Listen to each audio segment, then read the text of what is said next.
রাষ্ট্রীয় স্বয়ংসেবক সংঘ এর শতবর্ষ পূর্তি উপলক্ষে রবিবার চোপড়ায় এক বর্ণাঢ্য শোভাযাত্রা অনুষ্ঠিত হয়।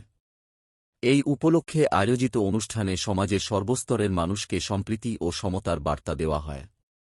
এদিন সকালে কালাকচ আলোডনি ময়দান থেকে শোভাযাত্রাটি শুরু হয়। সংঘের স্বেচ্ছাসেবকরা একত্রিত হয়ে ৩১ নম্বর জাতীয় সড়ক ধরে সুভাষনগর পর্যন্ত যান এবং সেখান থেকে আবার আলোডনি ময়দানে ফিরে এসে শোভাযাত্রাটি শেষ হয়। শোভাযাত্রায় অংশ নেওয়া স্বেচ্ছাসেবকদের পরনে ছিল সংঘের ঐতিহ্যবাহী পোশাক। সংঘের উত্তর দিনাজপুর জেলার সংঘচালক পরিমল সরকার জানান, এই শোভাযাত্রাটি সংঘের শতবর্ষ পূর্তির প্রথম কার্যক্রম। এরপর নির্দেশিকা অনুযায়ী আরও কিছু কর্মসূচি গ্রহণ করা হবে। এদিকে ইসলামপুরেও আরএসএসের একটি মিছিল অনুষ্ঠিত হয়। মিছিলটি ইসলামপুর বাস টার্মিনাল থেকে স্টেট ফার্ম কলোনি পর্যন্ত চলে। স্টেট ফার্ম কলোনি মাঠে বেশ কয়েকটি অনুষ্ঠান অনুষ্ঠিত হয়। সংঘের পথ সঞ্চালন ছিল।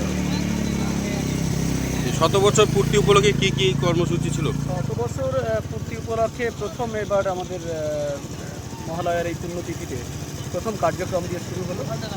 এরপরে অখিল ভারতীয় স্তর থেকে কিছু কার্যক্রম বিশেষভাবে এবার ঠিক হয়েছে। যখন যেমন নির্দেশিকা আসবে আমরা সেইভাবে স্বেচ্ছাসেবকরা শুরু করব। আপনাদের শোভাযাত্রা কোথা থেকে শুরু হয়েছিল এবং কোন এই মাঠ থেকেই শুরু হয়েছিল এবং ওখানে সুভাষনগর যে আশ্রম আছে ওখান থেকে ঘুরে আবার আমরা এখানেই শেষ করব।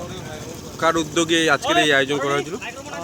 সংঘের তো কোনো উদ্যোগ নেই, সংঘের স্বয়ংসেবকরাই সব কিছু আয়োজন করে, স্বয়ংসেবকরা নিজেরাই সব কিছু করে। আমরা স্বাভিমানী এই দিক থেকে। কি বার্তা থাকবে সংঘের পক্ষ থেকে? সংঘের এখন সমাজের সবথেকে বড় বার্তা যেটা সমরসতার ভাব আনতে হবে। আজকে জাত পাত ধর্ম বর্ণের যে ভেদাভেদ চলছে, যার জন্য আজকে দেশের অনেক সমস্যা, সেই সমস্যা থেকে হয়তো উত্তরণ 1947 সালে দেশ স্বাধীন হয়েছে, তারপরে আমরা করে উঠতে পারিনি সম্পূর্ণ।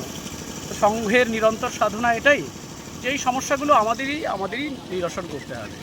এটাই সমস্ত সমাজের কাছে বার্তা, ছোট বড় জাতপাতের এই ভেদাভেদ ভুলে যাওয়া। আপনার নাম? পরিমল সরকার। কোন দায়িত্বে আছেন? আমি আমাদের যে সাংগঠনিক জেলা ঈশ্বরপুর জেলার সংঘচালক। ধন্যবাদ।